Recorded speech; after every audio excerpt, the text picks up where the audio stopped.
YCP ప్రభుత్వం అధికారంలోకి వచ్చాక దళితులకు జగన్ ద్రోహం చేశారు. వైసీపీ నాయకులు ఓట్లు అడిగేందుకు గ్రామాల్లోకి వస్తే నిలదీయండి. మహిళలకు ఆస్తిలో సమాన హక్కు కల్పించింది నాన్న ఎన్టీ రామారావు. టీడీపీ ప్రభుత్వ హయాంలో అనంతపురం జిల్లా రైతులకు సబ్సిడీతో బిందు తుంపర సేద్య పరికరాలు ఇచ్చిన ఘనత చంద్రబాబుదే. హంద్రినీవా కాలువ ద్వారా చెరువులకు నీళ్లిచ్చిన ఘనత టీడీపీకే దక్కుతుంది. ప్రపంచ ప్రసిద్ధిగాంచిన లేపాక్షిలో పర్యాటకుల సౌకర్యార్థం టూరిజం ఏర్పాటు చేశాం. లేపాక్షిలో నంది ఉత్సవాలు జరిపింది తెలుగుదేశం పార్టీని. తెలుగుదేశం ప్రభుత్వం అధికారంలోకి వచ్చాక గ్రామాలు అభివృద్ధి చేస్తాం. అందరికీ నా హృదయపూర్వక నమస్కారాలు. అలాగే ఇక్కడ తెలుగుదేశం పార్టీ కార్యకర్తలు, అలాగే ఇక ఎన్నికల్లో మంచి అఖండమైన విజయాన్ని చేకూర్చాలని కంకణబద్ధులైన ఈ గ్రామస్థ ప్రజలందరూ కూడా, అలాగే మాకెప్పుడు విజయాన్ని అందిస్తూ నీరాజన అనిపిస్తున్న ఆడపడుచులందరికీ, యువతరానికి ప్రతినిధులు, నమ్మకానికి నాయకులు, భావితరాలకు, భారతదేశం ఆసక్తి అయిన తెలుగు యువతకు, ఇంకా మన తెలుగుదేశం పార్టీ యువతకు, అలాగే జన సైనికులకు, మిగతా బీజేపీ పార్టీ నాయకుల కార్యకర్తలందరికీ, అలాగే ఎన్నికల సమరం జరగబోతుంది. మరి ఎన్నికలు చాలా ముఖ్యమైన ఎన్నిక మనకి ఇది. ఎందుకంటే ఇది మన భవితకు, మన రాష్ట్ర భవితకు, అలాగే మన భావి తరాల యొక్క భవితకు సంబంధించిన ఎన్నికలు ఇది. ఇంతకుముందు ఎంతో బ్రహ్మాండమైన రామారావు గారు పార్టీ స్థాపించి మన తెలుగుదేశం, మన తెలుగు జాతికే ఒక గుర్తింపుని తీసుకొచ్చారు. అలాగే చూస్తే మన చంద్రబాబు నాయుడు గారు మన తెలుగు జాతి యొక్క తేజస్సుని ప్రపంచానికి తెలియజేశారు. ఎన్నో ఎన్నో విప్లవాత్మకమైన సంస్కరణలు కానీ, అభివృద్ధి కార్యక్రమాలు కానీ, పథకాలు కానీ తీసుకురావడం జరిగింది. అప్పుడు నాన్నగారు ఉన్నప్పుడు కిలో బియ్యం 2 రూపాయలు అయితేనేమి, మహిళలకు ఆస్తిలో సమాన హక్కు అయితేనేమి, లేకపోతే అటు రైతులకు 50 రూపాయలకి హార్స్ పవర్ యూనిట్ పవర్ అయితేనేమి, లేకపోతే భూమి శిస్తు రద్దు చేయడం అయితేనేమి, లేకపోతే మహిళా విశ్వవిద్యాలయం ఏర్పాటు చేయడం ఏంటి, ఇలాంటివి ఎన్నెన్నో కార్యక్రమాలు ఆనాడు మరి ఈ యొక్క రైతులందరికీ అన్ని వాళ్ళకి కావలసిన విత్తనాలు కానీ, ఎరువులు కానీ, మిగతా పరికరాలన్నీ కానీ ఒకే చోటు లభ్యమయ్యేటట్టు ఈ యొక్క క్రాంతి పథకం, గ్రామీణ క్రాంతి పథకం అయితేనేమి, సర్వోన్నతముఖ అభివృద్ధి, గ్రామ యొక్క సర్వోన్నత అభివృద్ధికి ఇవన్నీ ఏర్పాటు చేయడం జరిగింది. దాని మండలాలు ఏర్పాటు చేశారు. ప్రజల ముగ్గుడికి పరిపాలన తీసుకొచ్చారు ఎన్టీ రామారావు గారు. ఏదైతే గొల్లపల్లి నుంచి అందరినీ వాళ్ళను అతి త్వరగతిన పనులు పూర్తి చేసి మనం ఇక్కడ అన్ని చెరువులు కూడా సాగునీరు అందించడం జరిగింది. అలాగే మన లేపాక్షి ఉత్సవాలు జరిపామని 2 సార్లు. దానికి 15 కోట్ల రూపాయలు ఖర్చు పెట్టి ఆ లేపాక్షి పరిసర ప్రాంతాలన్నింటినీ కూడా మనం అభివృద్ధి చేయడం జరిగింది. అలాగే మనం ఇక్కడ సుమారుగా 50 లక్షల రూపాయలతో నాయనపల్లి నుంచి ఉప్పరపల్లి వరకు మనం బీటీ రోడ్డు నిర్మించాం.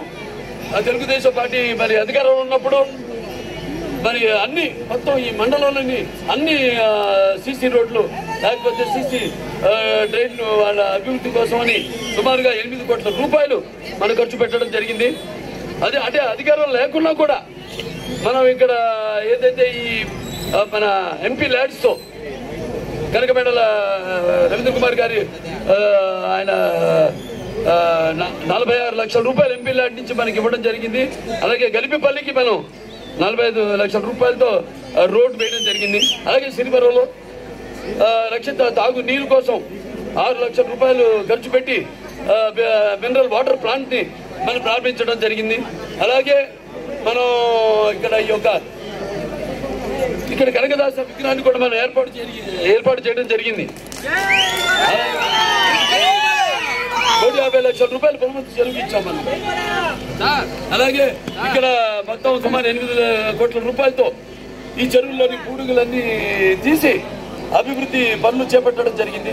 అలాగే ఇక్కడ పేదల ఇళ్లకు సుమారుగా 6 కోట్ల రూపాయలతో మనం వాళ్ళందరికీ ఏర్పాటు చేయడం జరిగింది. ఇలాంటివి ఎన్నో ఎన్నో ఎన్నో అభివృద్ధి కార్యక్రమాలు చేపట్టాం మన పార్టీ అధికారంలో ఉన్నప్పుడు. ఇవాళ చూస్తున్నాం ఎన్నెన్నో కార్యక్రమాలు చేపట్టారు. అలాగే ఈ యొక్క గ్రామాల అభివృద్ధి కోసమని ఆనాటి నీటి సంఘాలు అయితేనేమి, అయితే వన రక్షణ సమితిలు అయితేనేమి, అలాగే డ్రిప్ ఇరిగేషన్, అలాగే ఇన్పుట్ సబ్సిడీ మనం ఇచ్చినన్ని అనంతపురం జిల్లాకి ఇచ్చినన్ని ఇంకా ఏ జిల్లాకి ఇవ్వలేదు మన తెలుగుదేశం ప్రభుత్వం పార్టీ అధికారంలో ఉన్నప్పుడు. ఇలాంటివి ఎన్నెన్నో అభివృద్ధి కార్యక్రమాలు అన్ని వర్గాల వాళ్ళకు కూడా, అటు ఒక మన ఎస్సీలు, ఒక పెద్ద ఎస్సీ ద్రోహి జగన్ అతను ఏమన్నాడు, ఎస్సీలు వాళ్ళకి తోడుగా ఉంటానని చెప్పి వాళ్ళ చిత్రాంశాలు చేసే కార్యక్రమాలు తప్ప ఇంకేమీ చేపట్టలేదు.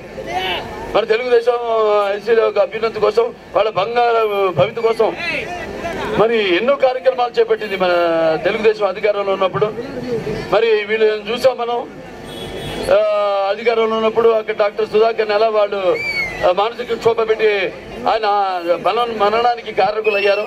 అలాగే తర్వాత చూసాం మనం జడ్జి రామకృష్ణ, ఆయన కూడా మానసిక క్షోభ గురి చేశారు. అలాగే ఎవరైతే ఈ ప్రభుత్వ వ్యతిరేక విధానాలు చాలా మంది పేద దళితులు శిరోముండనం చేయించారు. దాని తర్వాత వాళ్ళ ఎమ్మెల్సీ అనంతబాబు అతను ఏం చేశాడు, దళితుడైన తన కార్ డ్రైవర్ని చంపి తన ఇంటికి డోర్ డెలివరీ చేశాడు. అలాగే ఈ యొక్క రాజధాని అమరావతి ఏదైతే ఎవరైతే ప్రశ్నించారో ఉద్యమించారో వాళ్ళందరి మీద ఎస్సీ కేసులు పెట్టారు. అప్పుడు తెలుగుదేశం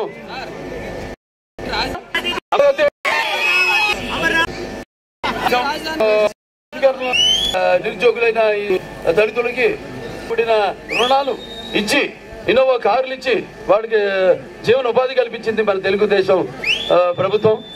అలాగే ఈ యొక్క దళిత ఎవరైతే యువ పారిశ్రామికవేత్తలు ఉన్నారో వాళ్ళందరూ ₹1,00,00,000 దాకా ఆర్థిక సహాయం చేయడం జరిగింది. ఇవాళ అంబేద్కర్ విదేశీ విద్య అప్పుడు తెలుగుదేశం అధికారంలో ఉన్నప్పుడు ఉండింది, అది నిర్వీర్యం చేసేసి అసలు డబ్బులు ముక్కపోగా దాని పేరే మార్చేశాడు, జగన్ విదేశీ నిధి అంట. అంబేద్కర్ కంటే గొప్పవాడా? ఇన్నేళ్ళు చూసాం, 5 ఏళ్ల పరిపాలన చూసాం మనం. ఆయనకంటే గొప్పవాడా? ఇంకా అలాగే మనం బెస్ట్ అవైలబుల్ స్టడీస్ ఇచ్చాం దళితులకి. అలాగే మనం సివిల్ ఎగ్జామ్స్ లో సివిల్ ఎగ్జామ్స్ అప్లై వాళ్ళకి, సర్వీసెస్ అప్లై వాళ్ళకి ఉచితమైన విద్యను అందజేయడం జరిగింది. ఇలా ఎన్నెన్నో కార్యక్రమాలు మనం చేపట్టాం. అలాగే పేద దళితులకి 2 ఎకరాల భూమి ఇస్తాం రేపు అధికారంలోకి వచ్చాక, కొనుగోలు భూమి ఇస్తామని. అలాగే ఈ ఏదైతే ఈ ఎస్సీ ఫైనాన్స్ కార్పొరేషన్ ఉందో దాని ద్వారా రుణాలు కూడా మీకు ఇస్తామని సభాముఖంగా తెలియజేసుకుంటున్నాను. నేను ఇంతవరకు ఎన్నో చేసాం, ఎన్నో అభివృద్ధి కార్యక్రమాలు చేసాం. అన్ని SC, ST, BC, minority finance corporation అన్ని స్థాపించి మనం అందరూ కూడా అన్ని రకాలుగా ఆదుకున్నాం.